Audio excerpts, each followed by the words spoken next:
आज संडे था तो सोचा क्यों ना घर वालों के लिए कुछ ख़ास बनाया जाए, इसलिए मैंने बनाया मज़ेदार चिकन सज्जी पुलाव। और आज का स्पेशल मेन्यू है हमारी जूसी और मसालेदार चिकन सज्जी, जिसे हम मज़ेदार चावलों के साथ सर्व करेंगे। चलें तो रेसिपी शुरू करते हैं।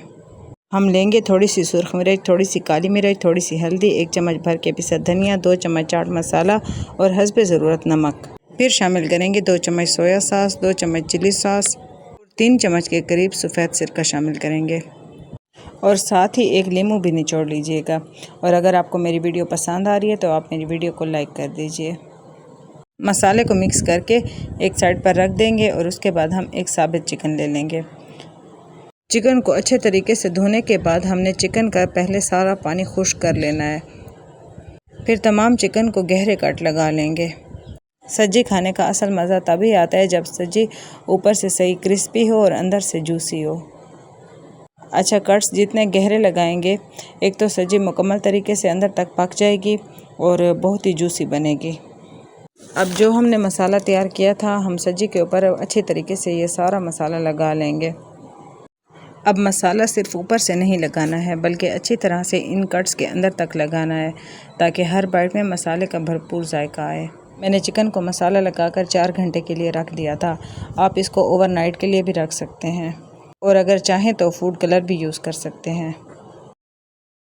अब सब्जी को अच्छे तरीके से प्रोफाइल शीट के साथ कवर कर लेंगे और फिर हम इसको स्टीम के अंदर तकरीबन आधा घंटा या फिर 35 मिनट के लिए पका लेंगे।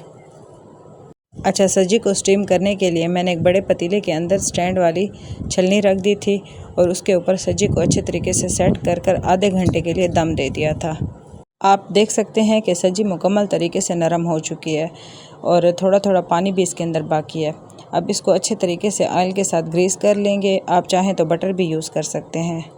ऑयलिंग करने के बाद मैंने इसको ओवन के अंदर 200 डिग्री पर 15 मिनट के लिए बेक कर लिया था, ताकि जो पानी बाकी है वो भी खुश्क हो जाए और अच्छा सा कलर भी आ जाए। चावल बनाने के लिए 2 कप घी के अंदर 3 मीडियम साइज़ के प्याज शामिल करेंगे और फिर इनको डार्क ब्राउन कर लेंगे। जैसे ही प्याज डार्क ब्राउन हो जाएंगे तो हम 1 चम्मच अदरक लहसुन का पेस्ट शामिल करेंगे और फिर अदरक लहसुन के पेस्ट को हल्का सा गोल्डन होने देंगे। जब गोल्डन कलर आ जाएगा तो हम इसके अंदर 5 से 6 मीडियम साइज़ के टमाटरों का पेस्ट शामिल कर लेंगे।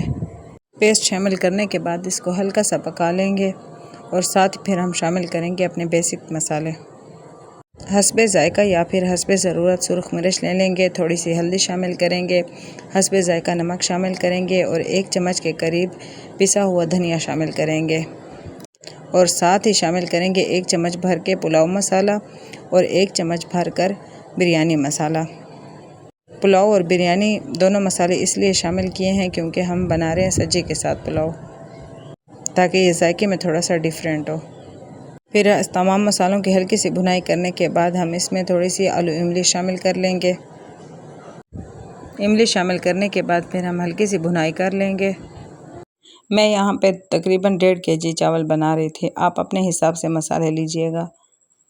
फिर 1.5 kg के हिसाब से मैंने मसाले के अंदर पानी शामिल कर लिया था। फिर इसको कवर कर लेंगे ताकि अच्छे तरीके से पानी में बॉयल आ जाए। जब पानी में बॉयल आ गया था तो मैंने इसके अंदर चावल शामिल कर लिए थे। पानी में बॉयल आने के बाद मैंने चावल शामिल कर लिए थे और यहीं पे मैंने नमक भी टेस्ट कर लिया था और फिर इनको कवर करके पकने के लिए छोड़ दिया था। बस अब चावलों के अंदर पानी अच्छे तरीके से खुश्क हो चुका है और मैं इनको तकरीबन 10 मिनट के लिए दम दे दूँगी। चावलों को दम लगाते वक्त मैंने थोड़ा सा फूड कलर भी शामिल कर लिया था, ताकि जब सब्जी सर्व करें तो चावलों का बहुत ही अच्छा सा कलर आए।